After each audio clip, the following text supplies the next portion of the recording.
샤보옷은 유월절 초막절과 함께 이스라엘 백성이 지켜야 했던 여호와 하나님의 3대 절기 중 한 절기로서 시반월 5일 해가 진 후부터 6일 해가 지기 전까지 하루를 지키는 절기입니다.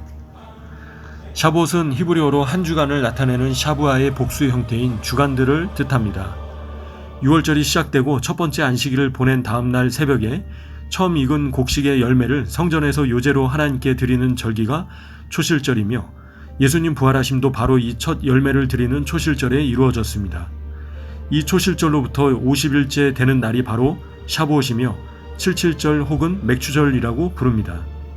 또한 샤보옷은 약속을 의미합니다. 하나님께서 유대 민족에게 토라를 주셨을 때 그들은 토라에 순종하고 그분께 충성하겠다고 약속했으며 하나님께서 이스라엘 백성을 보배로운 백성으로 인정하시고 모든 민족 위에 뛰어나게 하시며 그분의 성민이 되게 하시겠다고 약속하셨습니다.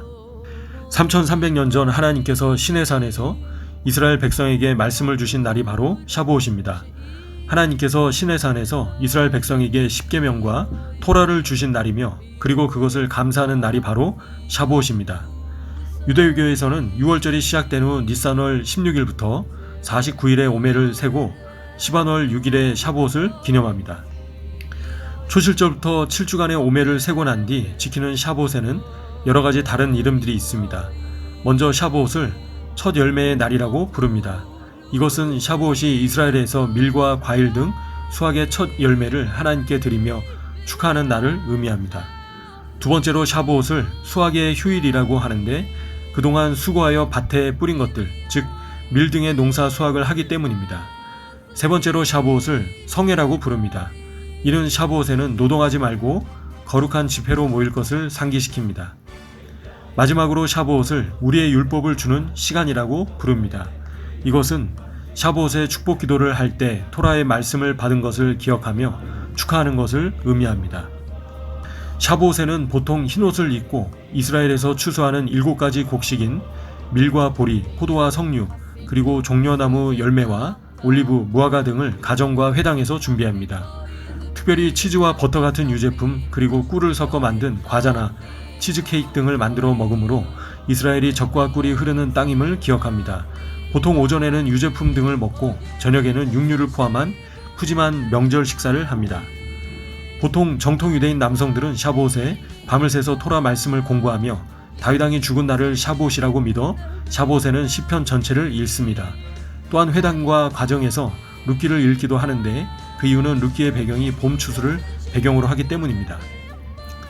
그러나 무엇보다 기독교인들에게 샤보옷은 성령 강림을 기념하는 오순절로 잘 알려져 있습니다.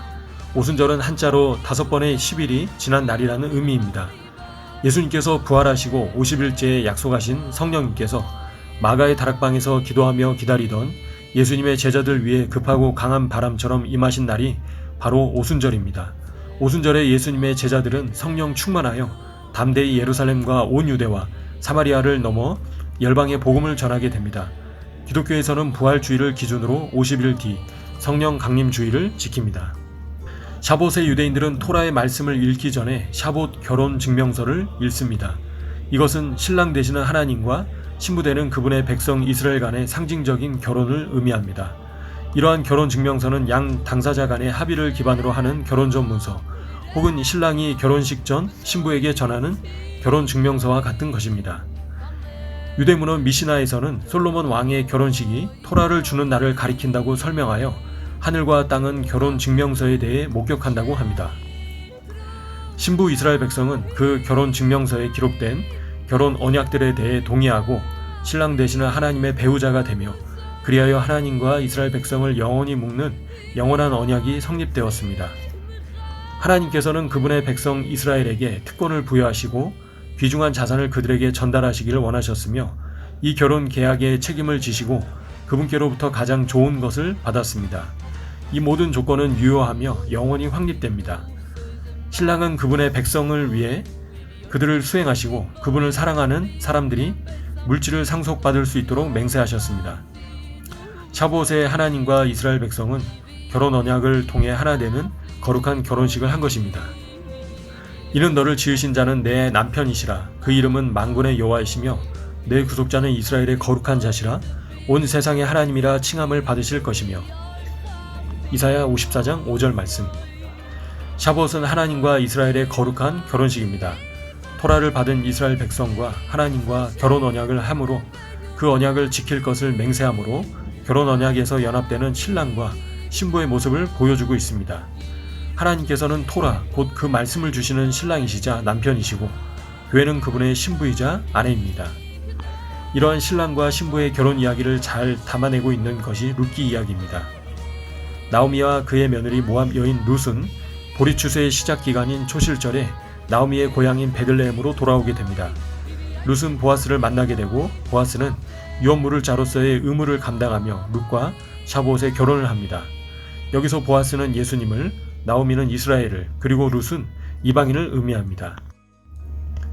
샤봇에 토라를 주시며 하나님과 이스라엘 백성이 거룩한 결혼식을 올린 모습이 오순절 때 성령님이 임하심으로 룻과 같은 이방인도 성령님을 받고 하나님의 백성이 되며 주님과 하나 될 수 있게 되었음을 보게 됩니다.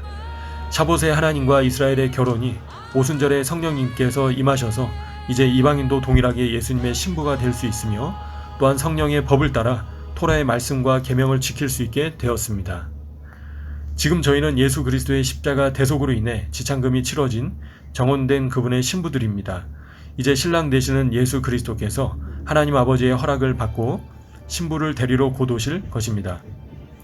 저희 모두가 깨어 기도하며 기름을 준비하고 밤중에 오실 신랑을 맞이할 준비를 하는 슬기로운 다섯 처녀가 되어 어린 양의 혼인잔치에 들어가기에 합당한 자들이 되기를 주님의 이름으로 축복합니다. 이번 샤봇에 하나님께서 모든 이스라엘 백성에게 젖과 꿀이 흐르는 땅을 주신 그 언약을 기억나게 하시도록 그 열조에게 맹세하신 언약과 약속을 신실하게 이행하시는 언약의 하나님께 돌아가 약속의 땅에서 하나님을 마음과 정성을 다해 사랑하고 경외할 수 있도록 이 백성 위에 여호와를 경외하는 영을 충만히 부어주시도록 이번 샤봇에 마가의 다락방 120문도에게 급하고 강한 바람같이 임하셨던 성령 강림의 역사와 같이 밤을 새며 말씀을 읽고 공부하며 기도하고 부르짖는 이스라엘 백성 가운데 성령님께서 불과 같이 임하여 주셔서 메시아 되시는 예수님을 깨닫게 하시고 성령의 법을 따라 주님의 말씀과 계명을 지킬 수 있도록 이스라엘 팔레스타인 무력 충돌로 인해 날마다 수백 발의 로켓 공격으로 불 가운데 있는 온 이스라엘 위에 하마스의 로켓으로 인한 불이 아닌 성령님의 불의 역사가 이 백성 모두에게 임하여 예수 그리스도의 이름으로 세례를 받고 죄사함을 얻는 자들이 3,000명, 5,000명 날로 더해지는 사도행전 29장을 써내려가는 성령님의 역사가 폭발적으로 일어나는 샤봇이 되도록 그리하여 이번 샤봇에 성령님이 임하셔서 권능을 받고 예루살렘과 온 유대와 사마리아와 땅끝까지 이르러 복음의 기쁜 소식을 담대히 전하며 모든 족속으로 제자를 삼아 세례를 주고 말씀을 가르쳐 지키게 하는 예수 그리스도의 신실한 증인들이 되도록 또한 이번 샤봇에 이 백성에게 하나님과의 결혼 언약의 비밀이 그리스도와의 교회의 하나됨임을 깨달을 수 있도록 깨닫는 영과 지혜와 지식과 계시의 영을 부어주시길 그리하여 깨어 기도하며 신랑 되시는 예수님의 다시 오심을 기다리고 기름을 준비하는 슬기로운 다섯 처녀들이 되어 어린 양의 혼인잔치에 참여하는 주님의 거룩한 신부들이 되도록 기도 부탁드립니다. 감사합니다. 오직 성령이 너에게 임하시면 너희가 권능을 받고 예루살렘과 온 유대와 사마리아와 땅끝까지 이르러 내 증인이 되리라 하시니라. 사도행전 1장 8절 말씀.